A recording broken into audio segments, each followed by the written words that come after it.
What's going on, YouTube? Welcome to another stream. Now, Wednesday nights are supposed to be a split stream between Twitch and YouTube, but it didn't happen tonight. Oh yes, I've got audio. It's quite a delay on the stream tonight. So instead, I cleared this space and moved some stuff around, and we're going to be prepping some parts tonight. I have a full sheet back here and this half sheet here.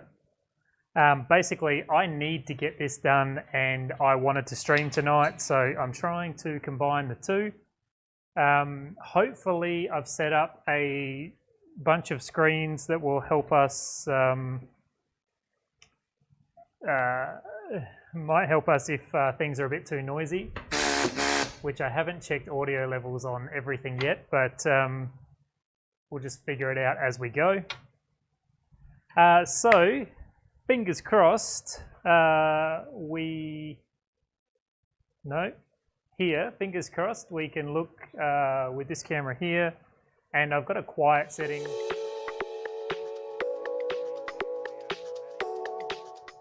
Hopefully, there we go. We're in the shop. We're not welding tonight, even though the icon for this was absolutely a picture of a TIG torch.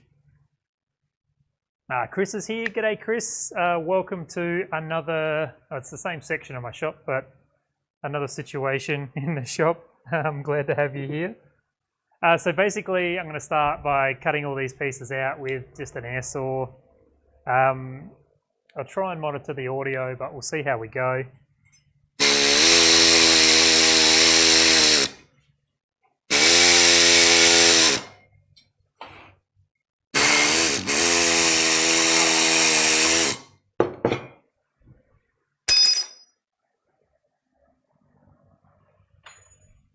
Normally I do this in the other corner of the shop, but I couldn't get a computer over there today. I really tried to figure stuff out. It was actually lighting that I couldn't sort out. The light is still on the welding bench. I've got an idea to solve it, but it's not going to happen today. It might happen tomorrow.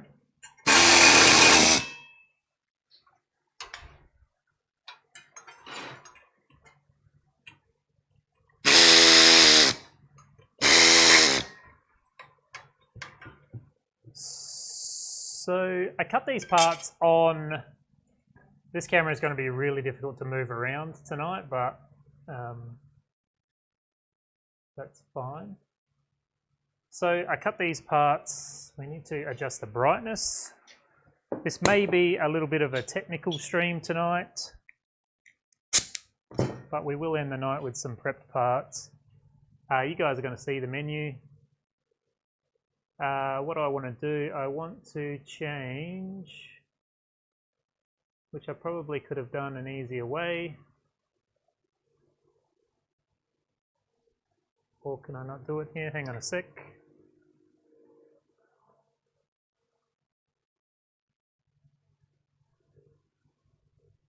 No, the ISO is as high as I'm willing to put it, so this is as bright as it gets. It's probably, if I take off the welding helmet, that brightens it up. So these parts here I cut on my CNC router. I cut these with a 1/8, so 3.175 bit, and to be able to keep the parts in place and not have them move around while I'm cutting, I leave these little tabs in here that holds the sheet together. I actually strategically place them so they're touching an adjacent part, or somewhere like here. Here is probably a better one. You can see this is just where I bolt it to the spoil board. So I make sure I've got some tabs holding it down where it's bolted, and that actually allows me to be able to pull a full 1200 by 1200 sheet on and off. That has been cut. So that's my method for doing that.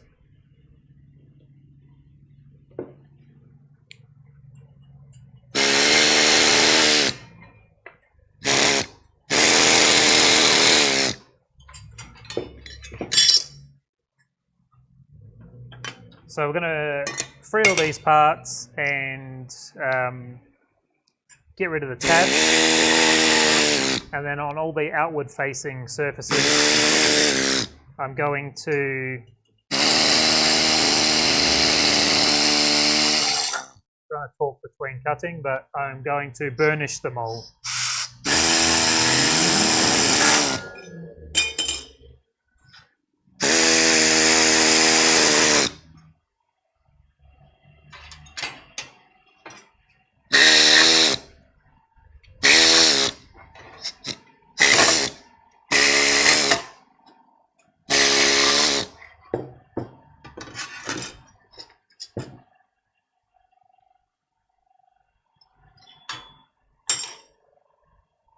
I don't have anywhere to throw my scraps over here.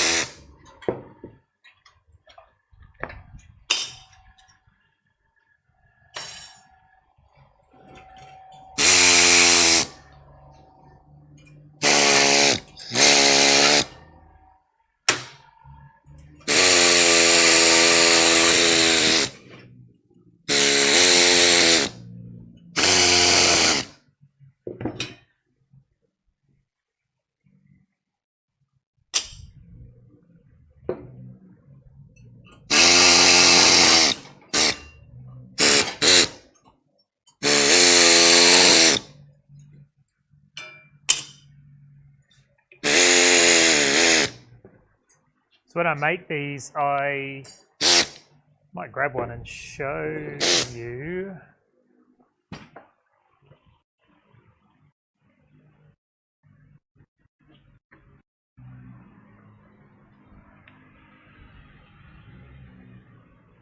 So I make the spoil boards, which, let's just jump over here.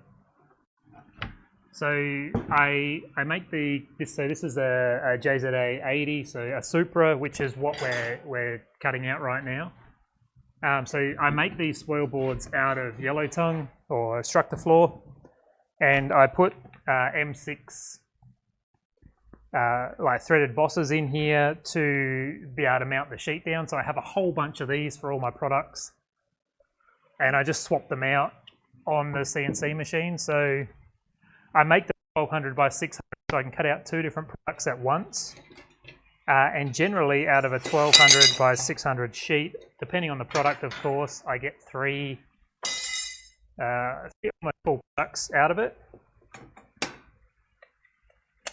So I have all the cut profiles pre-saved, and what I do on my CNC is I have it numbered, so slot 1, 2, 3 and 4, so I'll put a sheet on slot 1 and 3, or slot 2 and 4, and that way I don't have to remake all the cut profiles every time I cut them. And I have them homed from the machine's 0 point.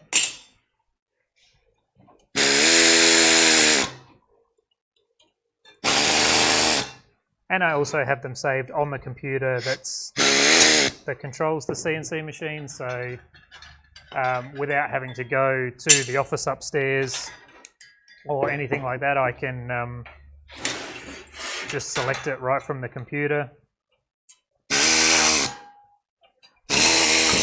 Something that I'm really bad at is planning what needs to be cut next.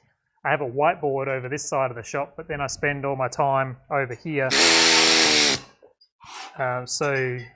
Where I've got this Pac-Man Ghost, I'm thinking about moving the whiteboard over there. Right by the CNC machine, so I can see exactly what needs to be cut next. So So I've actually designed a really great spreadsheet, and I use a program called Zap, which populates the spreadsheet every time a sale comes through on my website. So I actually get really good real-time monitoring on what I need to build next.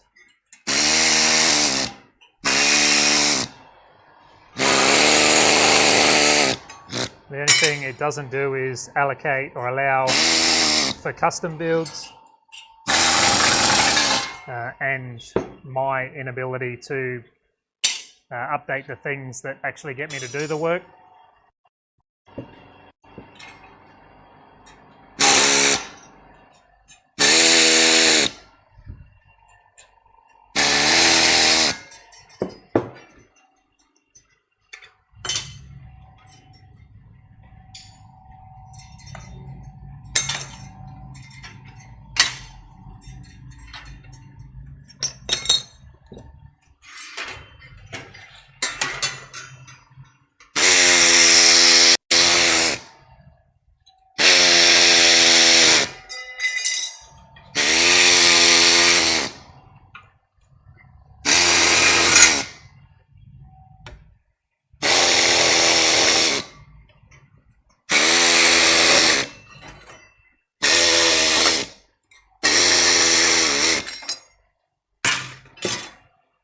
I'm guessing that this back-end work probably isn't that interesting compared to welding. It's time-consuming, it's tedious, it's quite boring.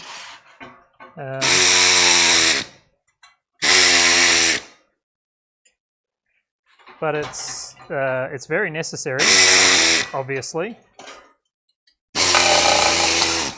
All this back-end stuff sort of determines the quality of the product, or the quality of the finished product.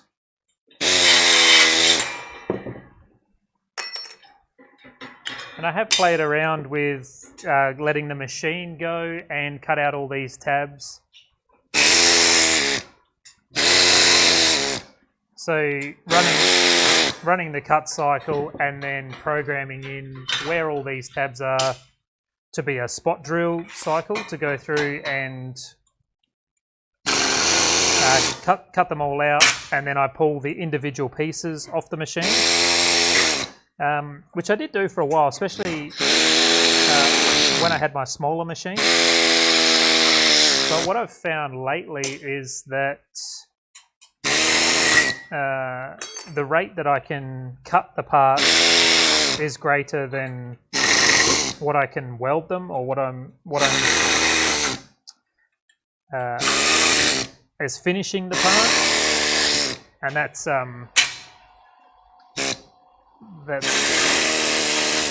sort of by design. Just trying to have more in the queue than I'm capable of doing, until I catch up with my stock levels after moving shop, which I'm still way behind, but working on it every day, obviously. But leaving the tabs in, like this sheet behind me here, lets me take it off the machine and then store it in a rack, and I found that it stops the big flat surfaces getting scratched, just having it. I put it back in my new material rack rather than chucking it into a tub or a box, or going through the trouble of doing all the prep work and then not making the part soon after.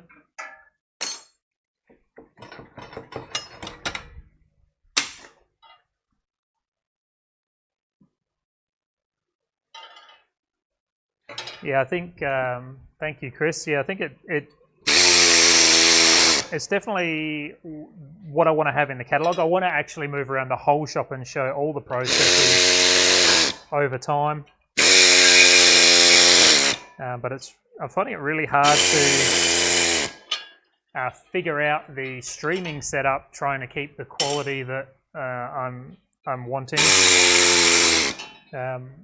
because it'd be easy to turn all the shop lights on and just do that. But I think the quality of stream is a little bit better when the cameras are tuned to a spot with focus and everything set. But yeah, we will get around the shop and show all the little processes.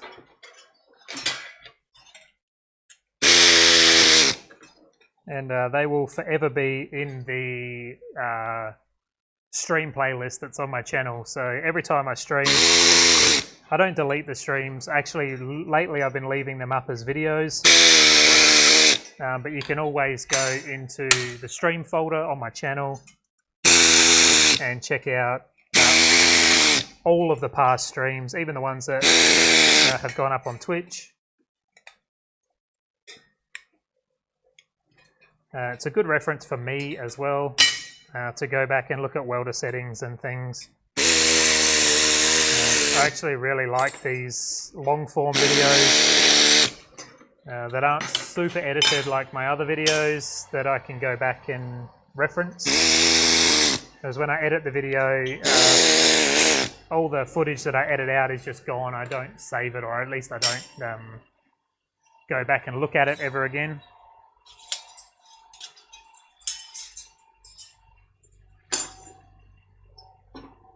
But I think it'll be, maybe it'll be quite surprising how much back-end effort goes into making these, aside from just the welding. So a 1200 by 600 sheet. Let me just grab these bits and pieces.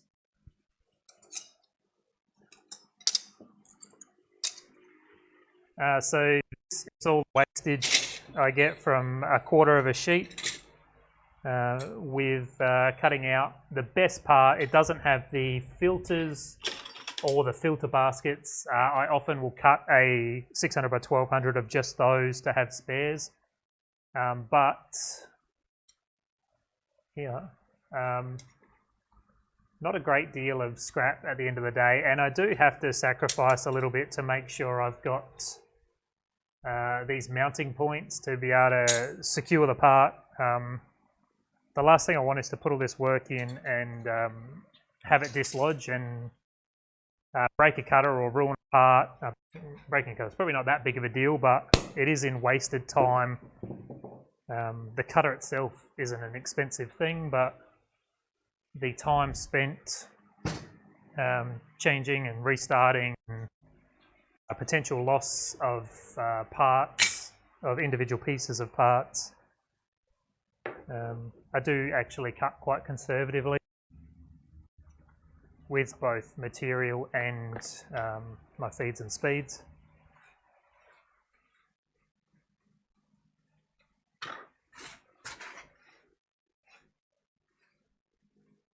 I'm being super mindful not to twist my ankle on all these extension cords and things I've got connecting all these lights and cameras.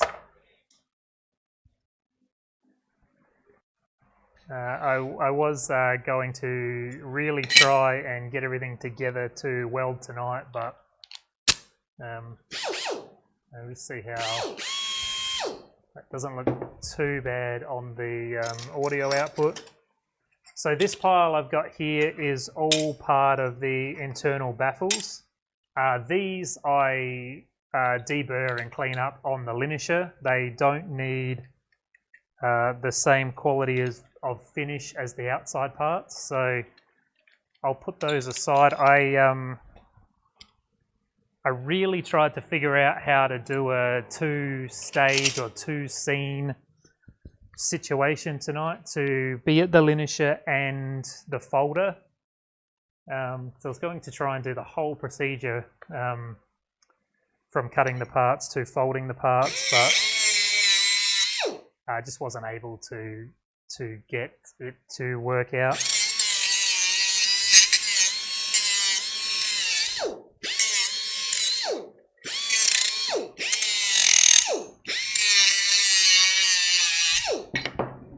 I'm I'm actually not going to sacrifice myself, and I'm going to just pop a respirator on. We'll figure out a way to get a microphone working.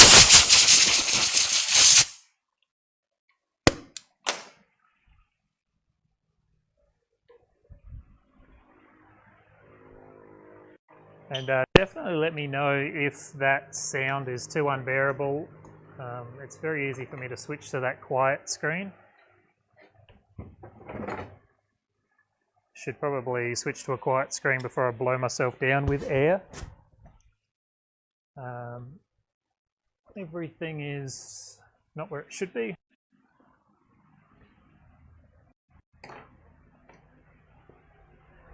So I think the other night I was talking on stream about getting an apron. I went and just got one from Bunnings. It is a Boss World.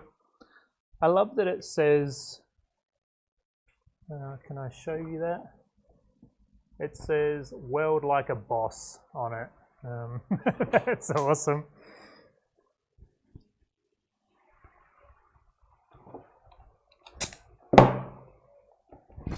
So let's see, what I'll try is I'll just try putting the microphone in the respirator.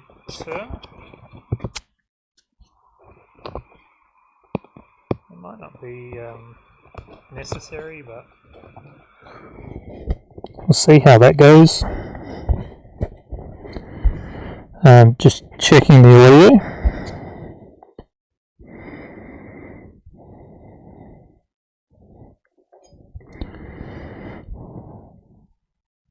Which probably just makes it so you hear me breathing more.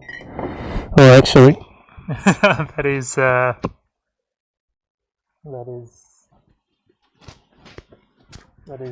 peaking the microphone. So I've just taken it back out again.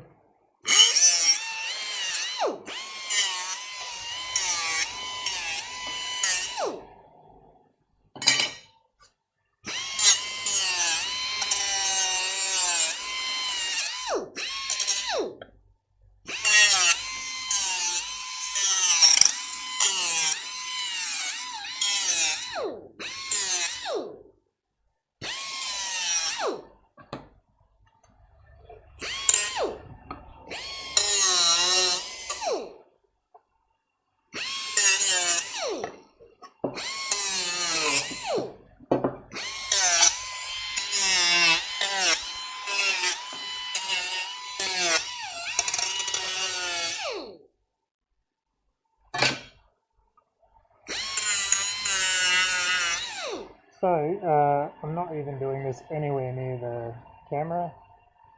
It's loud, but it's clear. Thank you, Chris. I'll leave the microphone out of the respirator. So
airline hit the stream deck and turned the stream off. It definitely didn't quit the stream. Shut this down. I'm just like, why can I hear music here? And it's the outro playing. I need to figure that out, but let's go back in the quiet screen.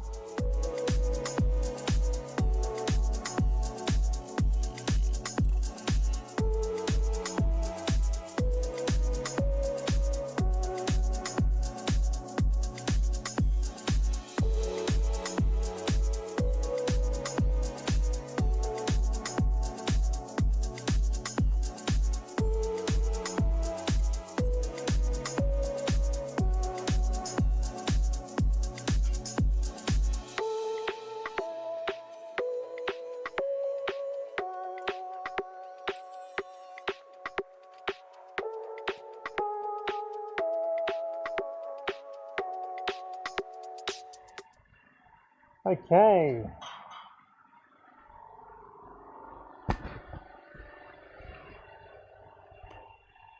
So all I've done there is used just a roll lock. I actually don't know. I think I use 120 grit.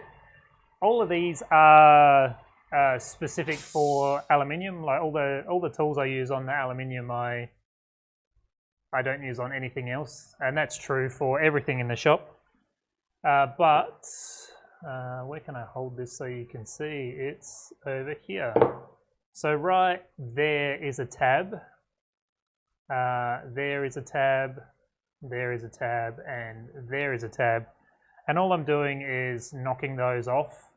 If I wasn't doing this on stream, I'd be doing it on a belt sander, so I just go through on the belt sander and just knock those tabs off.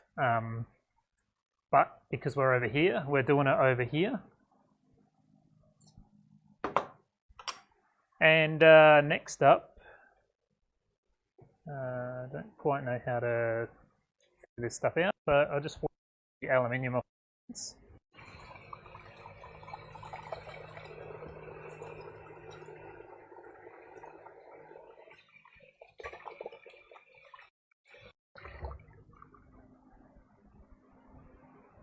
Nothing is where it should be. Where is the towels? Don't know. It's like when I am on a mission, I just like fly through here like Tassie Devil, and I'll find it all in the morning when I get in. I'm just grabbing the burnisher.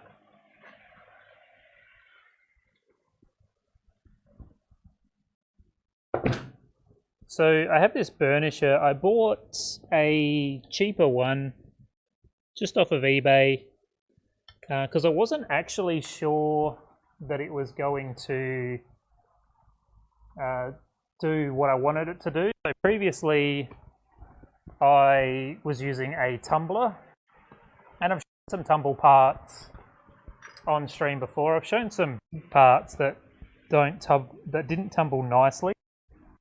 But here is a tumbled bracket. So these things that are this size tumbled really nicely and gave a really uniform finish. But the larger things, and I don't have any here right now, the larger things didn't. So I abandoned the tumbler and went to just, I guess, trying out a burnisher. And if I ever have to replace this, I'll replace it with the Metabo one, but I wasn't going to spend that sort of money, which I think is $1,100 for the Metabo one, on an experiment. So this little cheap guy came with these coarse-ish drums, which were just like Scotch-Brite material with nothing else in there, so I went and bought these ones, which when the seller that I bought them from said that they were Metabo, but their Flex Pro is the brand, and I'm actually really happy with them. So these have emery paper in them, so they're the same. They're a finer Scotch-Brite, but with emery in them. I've done 2 full sheets with this one roll, and with these ones that came with the machine, I was getting 1 sheet, so a 1200 by 2400 sheet worth of parts. Whereas now I've already done 2 sheets with this one drum. I actually bought a stack of them, but yeah, really happy. So Flex Pro and whatever. This, yeah, 120 grit they call this one. Really good. I like I said, I thought that I was buying Metabo ones, but if these are equivalent, I definitely wasn't paying Metabo prices, so I'm not mad about it at all. So I'm going to get into burnishing.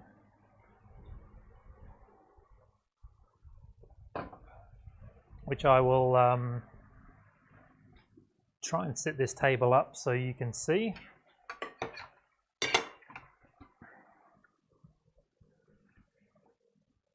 So this is the back of the part, and you can see here that I have engraved these. God, I'm struggling with the inverted look. So this line here and this line across here, where are you? I engraved just with a diamond drag engraver, and that just shows the fold line from the bottom. So that lets me know, without any extra information, that this is the top of the part. And I'd really like to be able to show the before and after while we're burnishing, but I'm not sure quite how we're going to make that happen. It's really interesting to not be dealing with the EMF woes of the welding stream. No, I can't do that.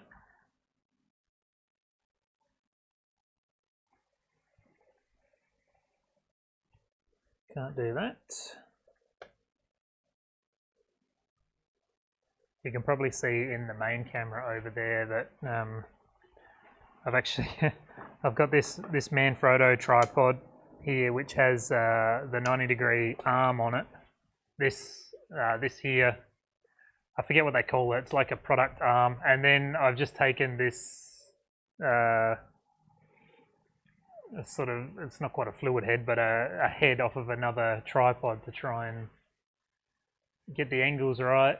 I actually wish that I've got some Gorilla Pods with the movable heads on them, which is what I normally have this camera mounted to, but you know, we're dealing with what we're dealing with tonight. So there, I have made it so I can move this light around, but I really want to see what, if I can show you, or how well you can see the finishing process. And the first one might be interesting, but I'll tell you ahead of time that it will get pretty boring pretty quick. So same as before we weld, I like to just wipe it down with some isopropyl to try and get the fingerprints off. Otherwise, while we're burnishing, we're trying to wipe them off and then burnish. And just clean down this little spot. And we should be good to go now. You can see that. And I will, let's just check the audio levels of this tool.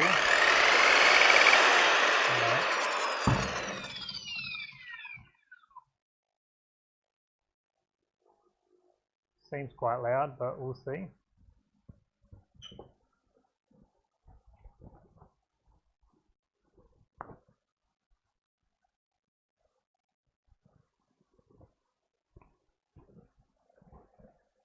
not too bad. I just have that 40 odd second delay on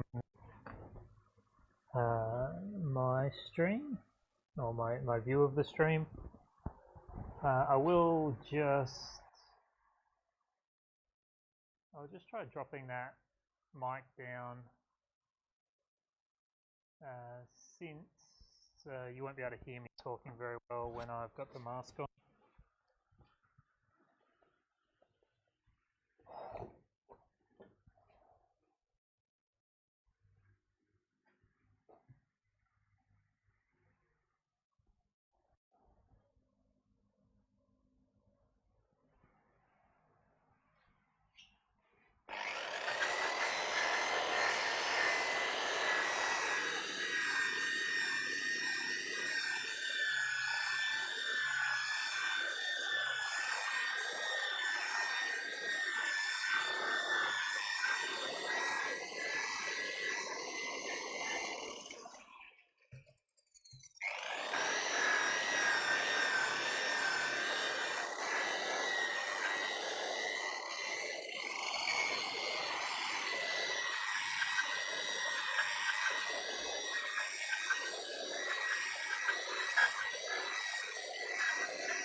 Okay.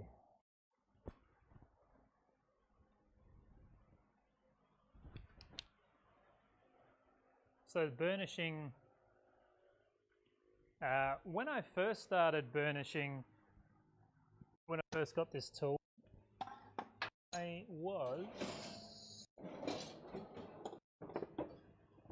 I'll grab it and show you.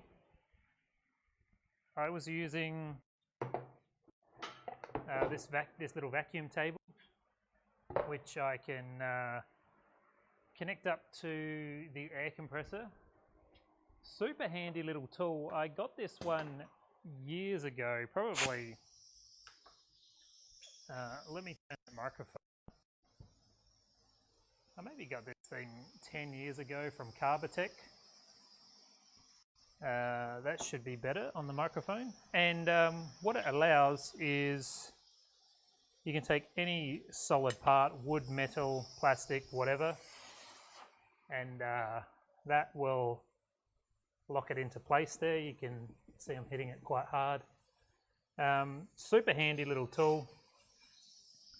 So I was doing that originally. I was locking all the parts down and burnishing them on this little air clamp, vacuum clamp. But then I decided to try just having a lip. So I've actually got a burnishing table, but this for tonight is more than enough. So I've just taken an old crappy coil pack cover. This is an SR20 coil pack cover. It's the same thickness as the material. And since we're putting constant downward pressure on the part, it's more than enough to hold it in place. It just gets a bit tricky when it's something of this shape.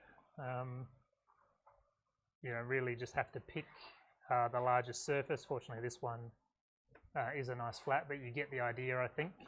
Just making sure that it's locked down securely. If I started like this and then as I burnished over here, it would change direction. And I think of it the same principle as sanding a car. It's just straight, all in one direction. Every stroke is in the same direction. So this section of the burnishing lets me determine parts that are going to be suitable for powder coat or are potentials for making a raw finish product. So out of that whole batch, I had two that are definitely going to be powder coat. So this one has a few little nicks in it. I'm not quite sure what they're from. You can see those little dots there. So no good for a raw finish part. And this one here, right there, those marks are definitely from me and the air saw, not like bouncing out of the groove with the air saw. So definitely those two parts there are going to be powder coated tanks. It sucks if you get three of the same part when you're doing 3 tanks. That means all of them will have to be powder coated, but in this case it's one for sure. So that's the first stage of deciding if things are going to be raw finish or powder coat. Obviously when I fold these parts they could get scratched or damaged. When I weld these parts they could get scratched or damaged, or the weld's not being good enough. So that is reason number one why raw finish parts are when available only. I could make 3, 4, 5, 6 of these and only get 1 or 2 that are good enough for raw finish. Which is one of the reasons why for years I didn't offer raw finish, because I couldn't get a consistent finish on them. Is the hand burnisher slower? Yeah, it is slower, but the finish is more consistent. So that that sander linisher that I made, it would actually give really varied results and would cause like hot spots on the part. That, and you would always have a bad side because one side would have to touch the conveyor belt.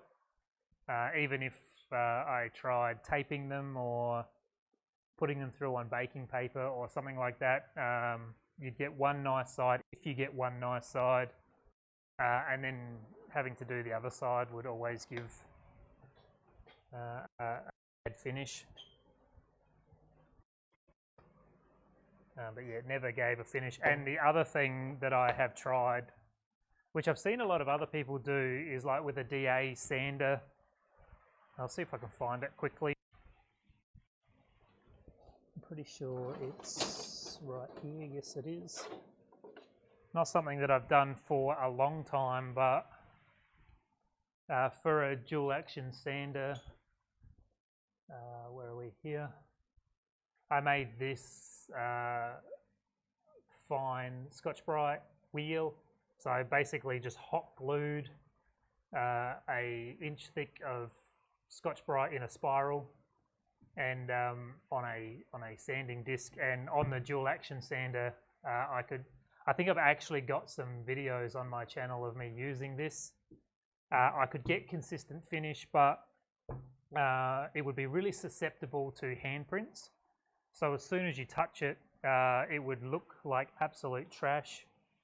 And I found with this burnished, with the burnished stuff, it makes it a little more scratch resistant than all those other methods.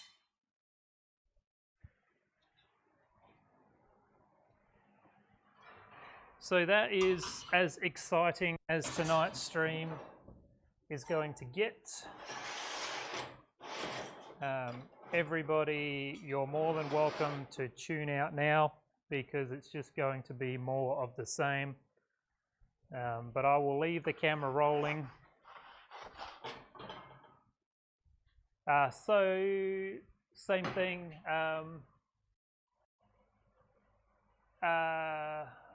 Kellyville, g'day. Am I able to get PVC laser film? Yes, I am. At the moment, PVC or PU covered sheets aren't available from my supplier. They are currently offering to put the film on themselves, and they charge $20 per sheet for the privilege. And every time I've had them do it, I've had to peel it off. But even then, like the raw finish, I think is just too susceptible to fingerprints and scratching, which is why I like a machined method. But yeah, PVC or laser film, definitely doable. Here in Australia, I think we get 3 mil thick or 2.5 mil thick as our standard to have laser film. And everything I do is 2 millimeters thick. So yeah, but currently PU film or film covered sheets not available through my supplier, which sucks, but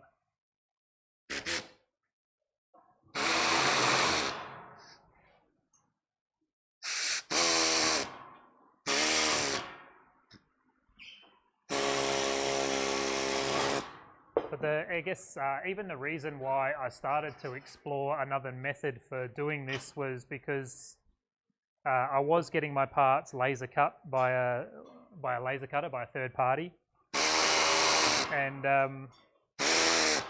majority of the time it would seem like that they would dip their gloves in oil and then touch the part with it. So I'd always get these jammy handprints on the part, and yeah, I could never. They would look like this, but much worse. These smudges, but really bad. But yeah, this method works for me. It's time consuming, but I feel like at the end of the day, It gives a more unique finish than my competitors, in really soft air quotes. And it gives me control, which is, you know, probably much like yourself, the reason why I got in business.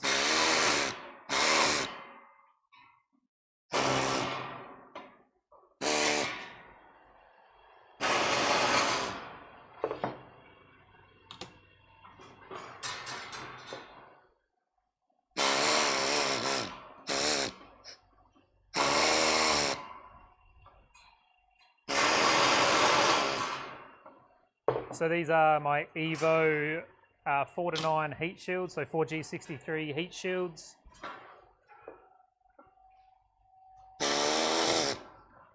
I have a jig for these to put patterns on them as well. Recently did a hexagon pattern, which I don't think I've got a photo of, but I should find a photo and put it up on Instagram. Turned out okay, but in the past I've done like Japanese flower finish. I can't think of what the flowers are called. Probably a jade or something. Yeah, I've done all sorts of things, and obviously other people's brands as well. So these are a cool little product.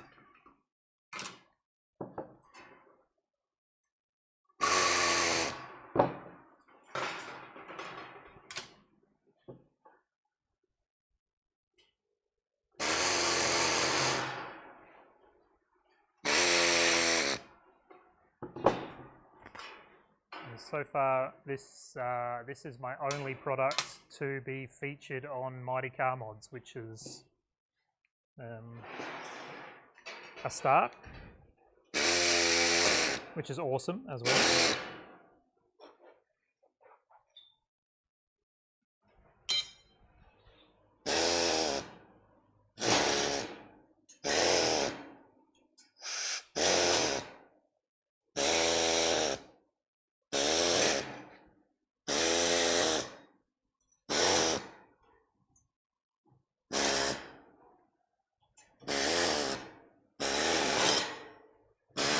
Been trying to think of a way to design a cutting table for doing this.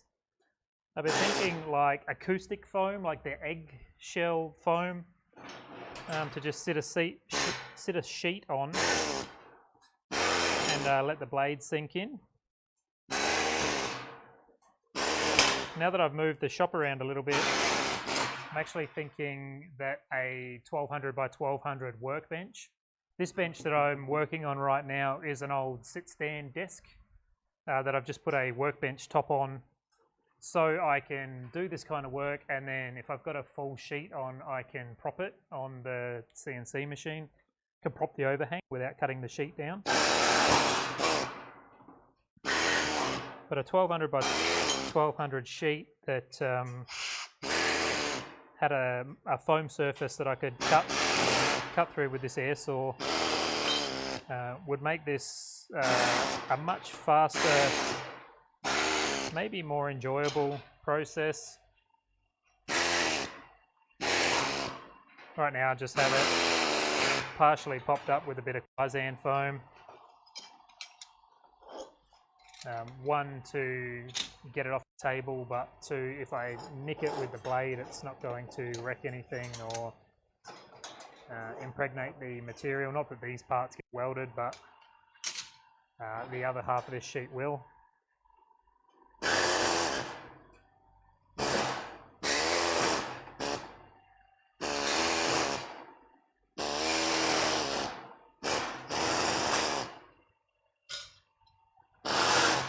It's the same story as before. I try and make as many of this particular product as I can in raw finish, and you know, that gets determined in the burnishing process as well.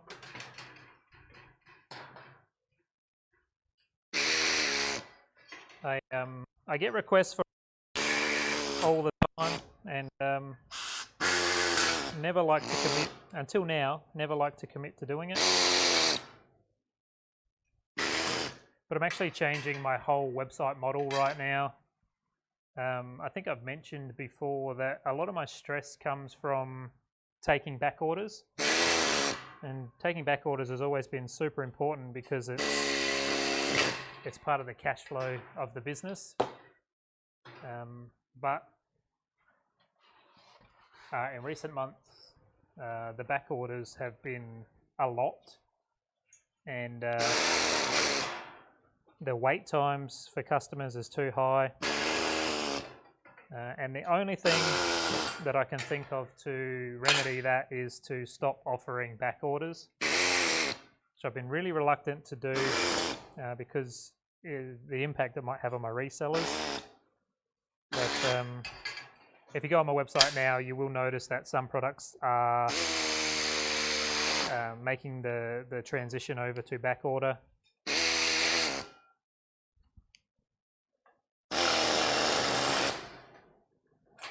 And that is one of the methods that I'm dealing with to be able to offer raw finished parts.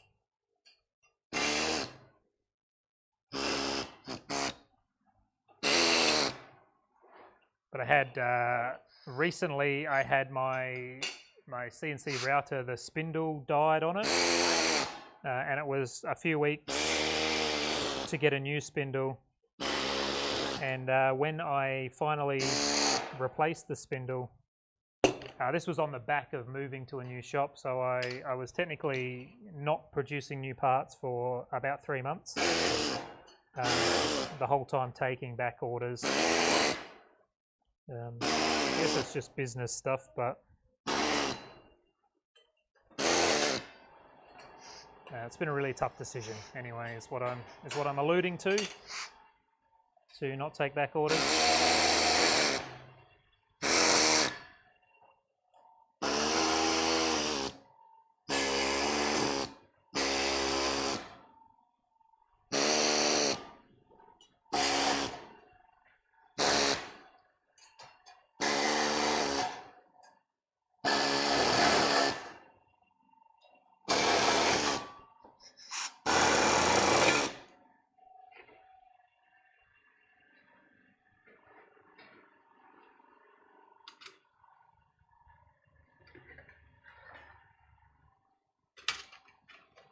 Yeah, I think earlier in the stream I was talking about I used to use the CNC, the router, to go through and drill out the tabs. So I cut the whole sheet and then systematically drill the tabs. But I stopped doing it because it's easier to store a sheet when it's still tabbed together. But yeah, just a little air saw. This is just a little Ryobi job. It didn't need to be anything fancy. All it does is this. I literally don't use this tool for anything else.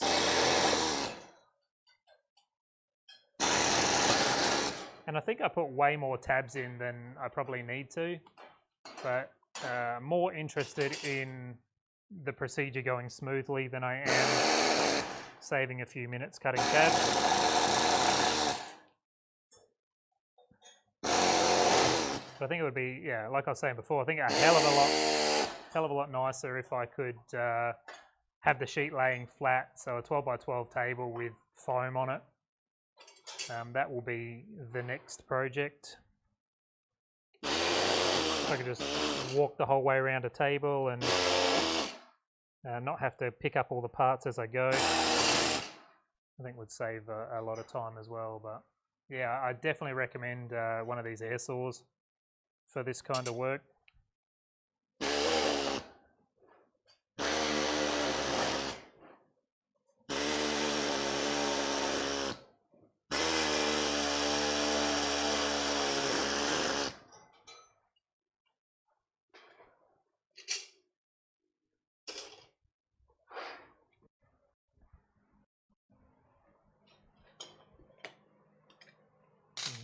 Might just cut this sheet down. I've moved my whole shop around to try and accommodate filming tonight, or streaming. And nothing's where it should be.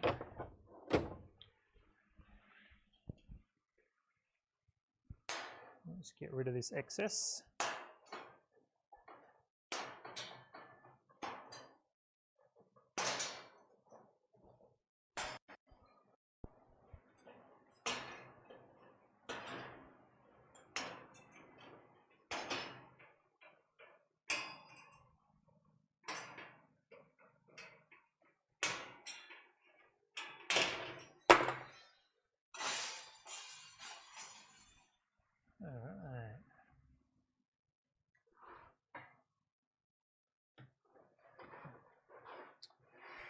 Yeah, I think having your own, which is bloody awesome, to have your own CNC router.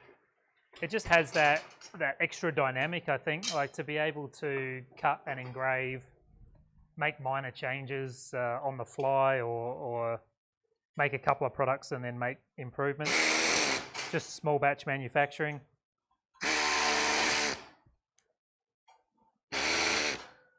Is it a half sheet size machine you've got?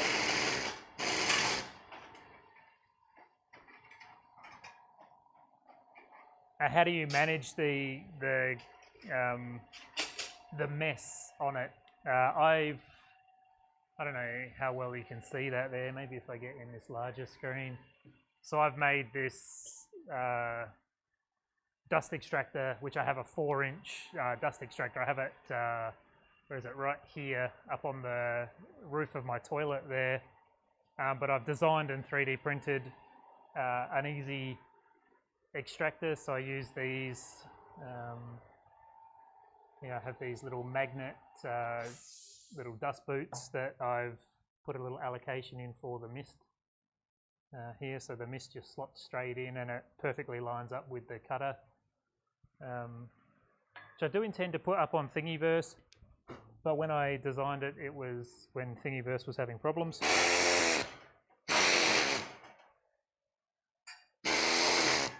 But I have an air pump on it. Shapeoko XL, yeah, nice. Which is belt driven. Is it a belt driven machine? Shapeoko, or is it ball screw on that?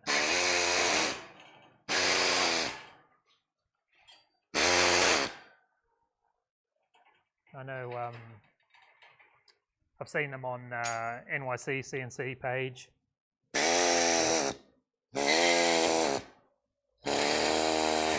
Yeah, I have a air pump instead of using a air compressor to feed the coolant mist, and I've designed my own coolant mister that I regulate the mist using irrigation drippers. So so it just drips. It's a 5 litre per hour system. But I regulate the drippers, so it basically just is there to lubricate the bit, or cool the bit, however you want to think about it. Not so much to flood it with coolant or mist, but it doesn't put enough water in to disrupt the extraction system that I've got. Belt-driven older model, yeah, but still perfectly fine for cutting aluminium.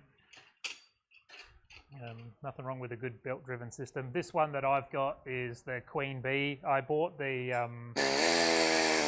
one from Bulkman CNC, so it was imported from China. I kind of wish that I went for the Australian one.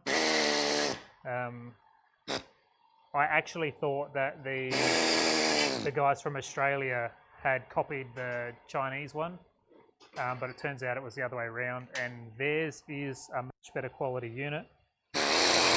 What size is the Shapeoko XL? Is that, I'm going to talk in millimeters, but is it like 600 by 900 or 400 by 600? Quarter of a sheet size?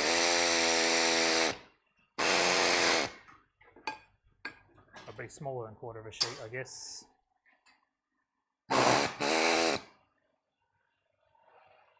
You engrave your parts, don't you? So you will engrave your logo on your parts, and you use the. Would you use the Shapeoko to do that?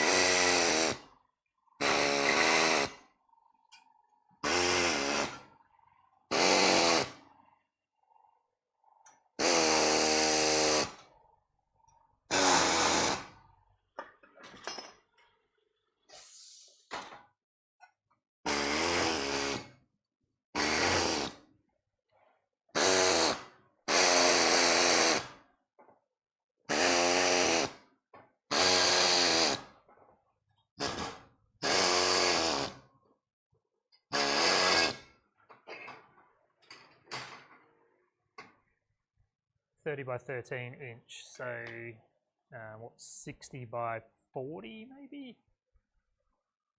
Yeah, engrave on the shape logo. Yeah, awesome. I would have to admit that it's been a while since I've gone on Instagram and consumed anything to see what you're up to. I try and avoid Instagram, but after this I'll definitely pop over and see what you're up to. I think it's bloody awesome.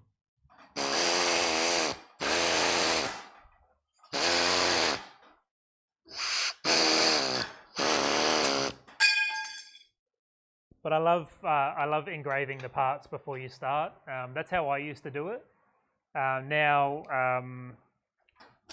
which I'm sure you see, so I have the plate that I put on the breather filter on the outside, and then on the inside of the tank, I just have my logo cut into the part.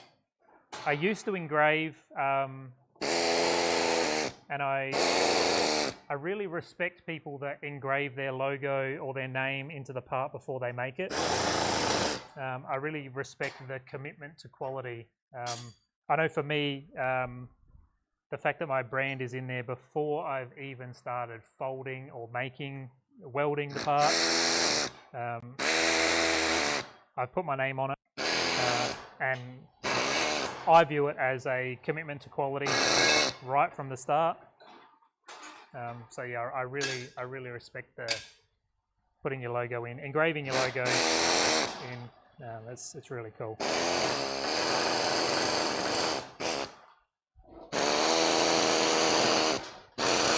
So I was never a fan of welding the logo on after the part was made. So I really feel like that's you can decide whether or not it's worthy of the brand. Means nothing, of course. It's just a little story that I've invented for myself, but yeah, it's so cool.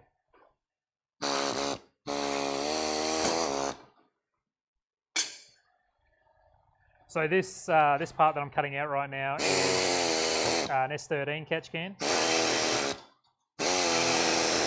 Apart from the internal baffles, the exterior of this catch can is the very same one that I started making 12 years ago. This is my longest running product, and I'd say because of how long that I've been making it, it's still the most sold, but it's probably in the top 3 or 4 of popular products for me. I'm still shocked that after all these years, one, that there's still S13s that need catch cans or want catch cans, and 2, that people still choose mine. It's so amazing.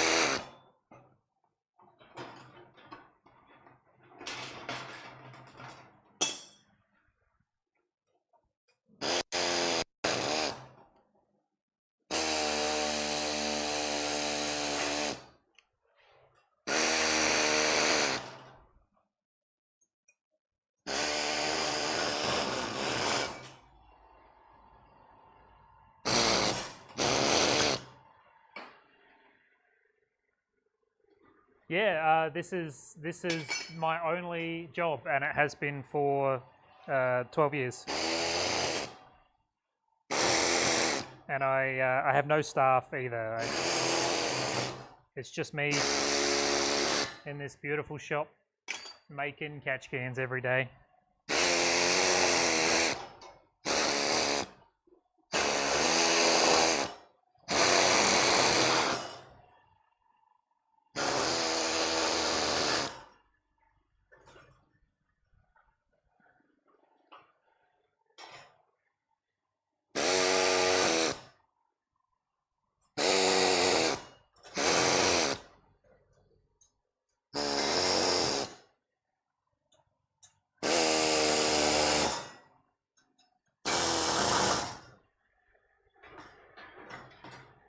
And I make a lot of catch cans. I guess that sort of might be obvious.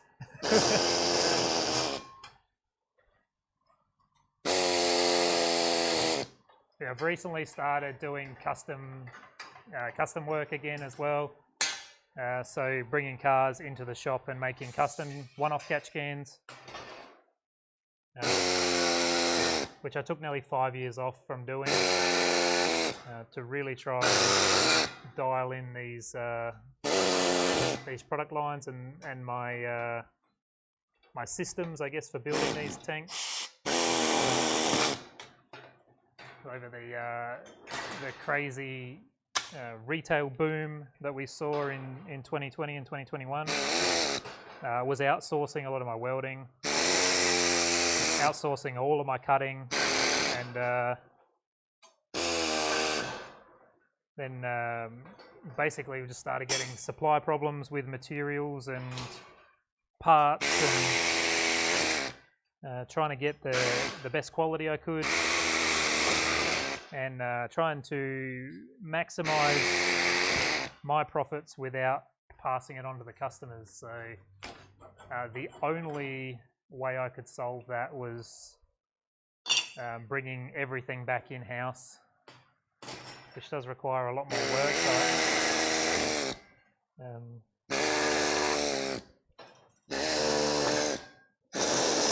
I think at the end of the day, the only thing I really care about is the quality of my product. Everything is really secondary from that. And the last few months has been a test with moving to this new shop and the supply issues and all sorts of stuff. The machine, the CNC machine blowing up and all that jazz. It's been I guess you probably know just as well, you know, that you have to take full responsibility for everything that happens inside this shop. Unfortunately, there's no one to blame. But I think we're back, and I've got the systems dialed in now. It's just a matter of catching up on the last 3 months now. But yeah, the introduction of doing custom work is mainly for my sanity. Building the same part over and over again definitely loses its excitement. And two, I'm in a new town and I really want to, you know, get in with the community again. So custom work. Anyone watching this wants a custom catch can and you're in Queensland, Brendale, hit me up. Looking for Evo 8, Evo 9 at the moment to finalise a product that I'm working on. Just to take the opportunity to do a shameless plug. If anyone's even watching this boring old part prep stream,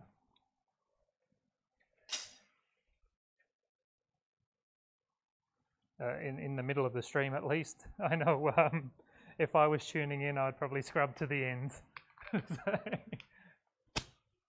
I understand, it's not for everyone. So, is it my hands leaving this? No, it's not. It's a bit of oil on these parts.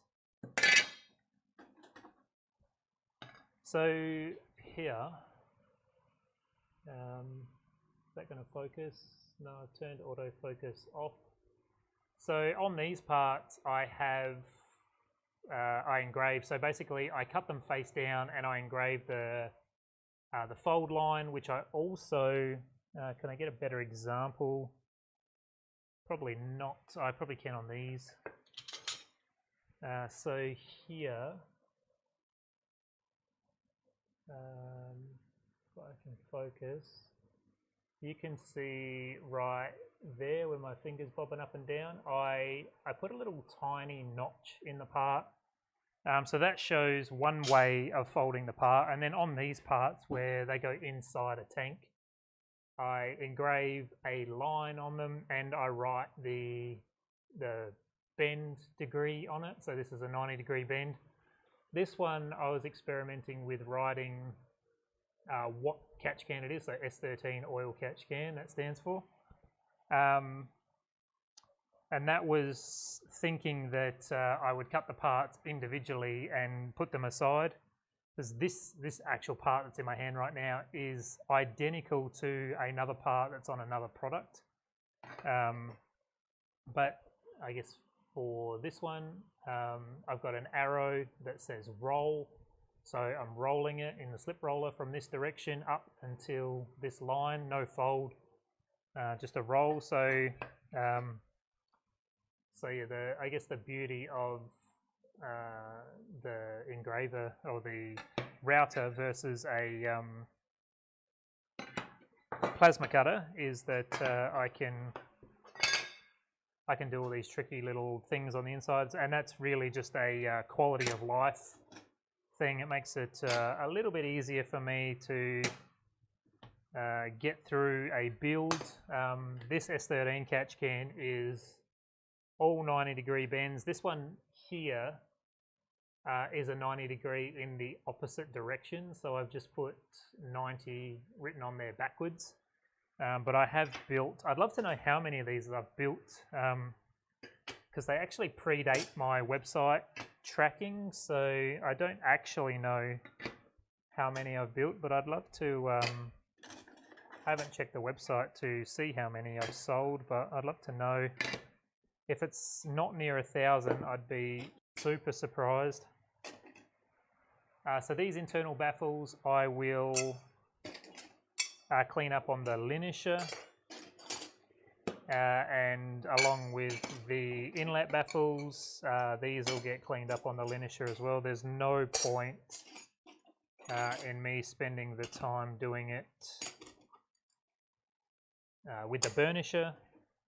All of this stuff can be done on the belt linisher, and I'll just organise them all. So these are, this one here is a 45-degree bend for the S13 catch can. Stuff like that just makes it easier, even though I know most of these off the top of my head. There is the odd occasion where it actually happened really recently. I made 4 catch cans backwards. Sometimes things get overwhelming and mistakes are made, and mistakes compound. Actually made 4 cans backwards to the point where they had fittings welded on. But doing this engraving on the back situation, a good quality of life thing.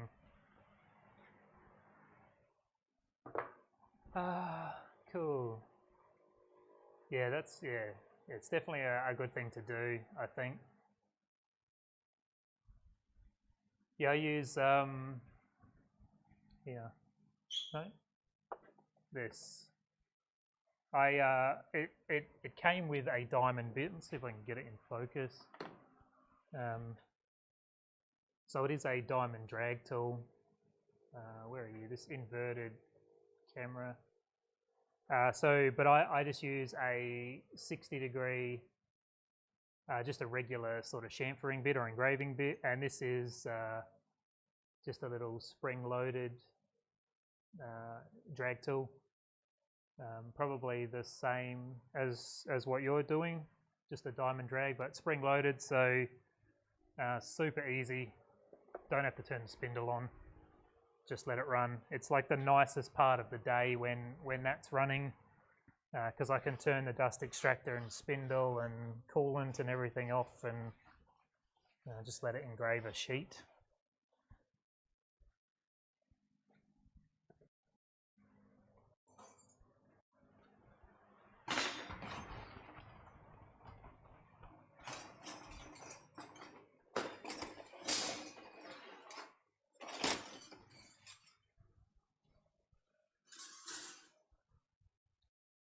All right, let's grab the sander, and do we need to? No, it's pretty good for sound.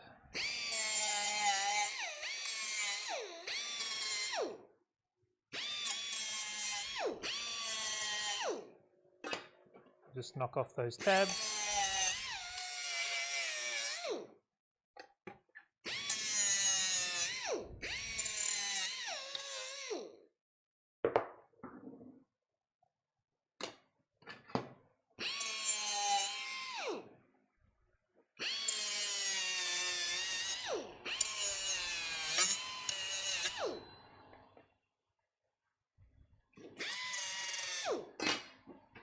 I'm fairly sure all of these are pre-sold and they are all powder coated finish. Still go to the trouble of burnishing them.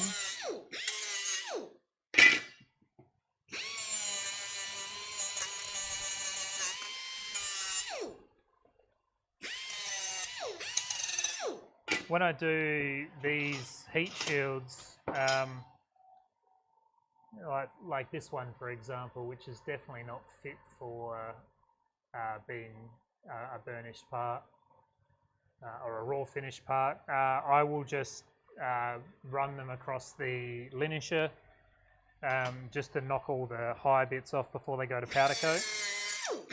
Same with this, basically burnishing all these parts before they go to powder coat. One, it saves the powder coater having to sandblast them, which I'm not a massive fan of them taping them up and sandblasting them. So it does introduce an extra step for me when I get them back and I have to wash them. Wash the insides before I assemble them. So if they look all nice and clean, then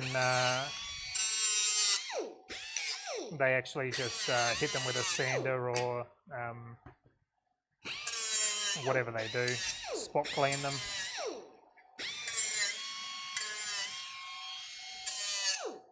My old powder coater used to acid dip everything.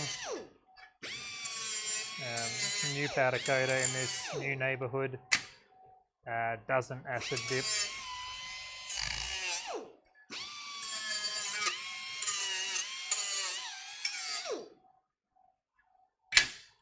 But I think it's time well spent, so whether it's worth it or not, I don't know. Yeah, spring loaded, that's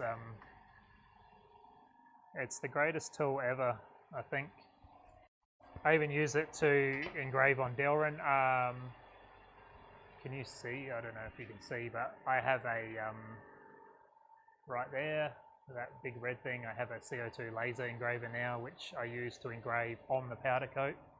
I used to put powder coated parts on the CNC and use either the diamond drag or a spinning engraver to engrave. If it was a coil pack cover or something, I would engrave them on the CNC, which is super risky compared to using a laser. Having to clamp the part down and take a spinning mechanical part to it is definitely risky, especially if I've only got one in stock. But with the laser, no clamping. It can take as many passes as I like. It doesn't actually cut the part at all. It's obviously, I just use it to burn off the powder coat or anodizing, depending on what the part is.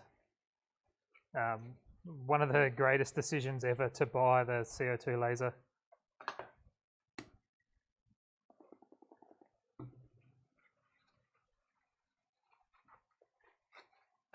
And it lets me actually use my CO2 laser to engrave my boxes, which I don't think I've got any down here at the moment, but I put a QR code on my boxes so people can scan it and visit my website and all that jazz. Definitely a good addition to a small batch manufacturing shop. And I use it to engrave like power steering lids and all that sort of jazz as well. Raw finished ones still have to get done in the router, but anodized and powder coat can definitely do in the CO2 laser relatively risk-free.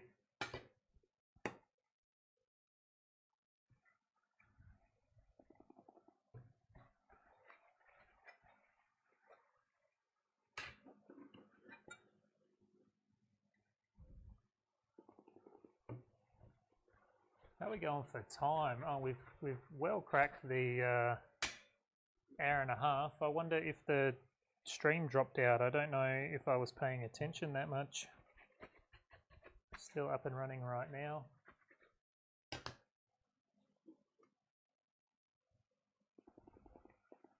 We'll just burnish these parts. I should probably think about going home. It's been a really long day.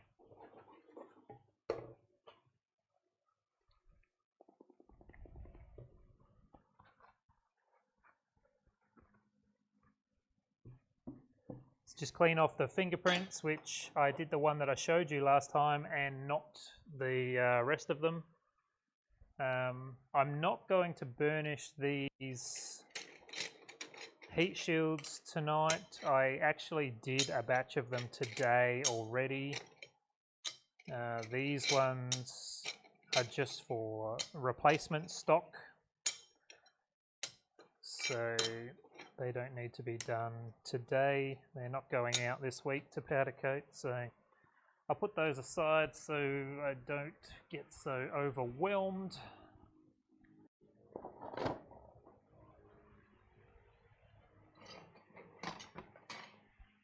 Yeah, tomorrow I will try and build a streaming cart that I can take around the shop. Now that I've cleared out this area, I'm hoping that the welding stream setup will be portable as well. So I'll be able to move around to the folders and the linisher and stuff and do a bit more around the shop. I'm still a long way off from being able to take the stream setup upstairs, which I have had a few requests to do packaging streams to show how I do my packaging and the catch can assembly and all that jazz. But might be able to do a single camera stream upstairs with a laptop or something.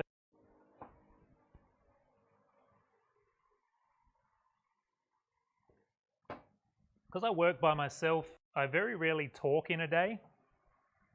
And I'm always so shocked that I talk so much on these streams.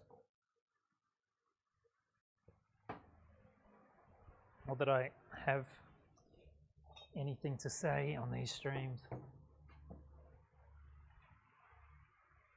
Yeah, room is a big issue. One of the major reasons for moving into this new shop. Going from here, I went from 60 square meters in my old shop. And I really wanted to this half sheet CNC machine, but I literally couldn't fit it even if I wanted to.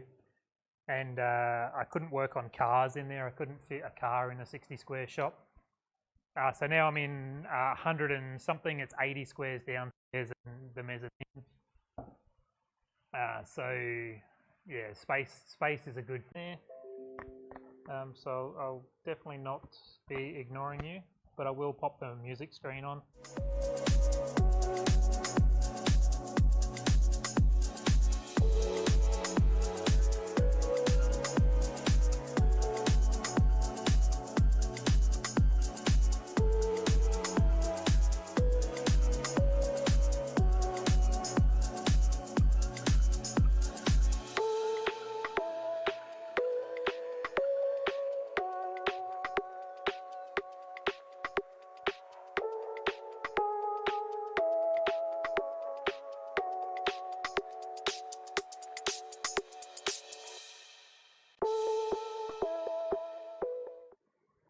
Yeah, it's weird that the stream restart was at an odd time tonight. Normally it's at an hour 30 on the dot. I don't know why. It looked like an hour and 47 for me. Really strange. I still don't know what causes it. I've never looked into it. I just expect it to happen.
All right.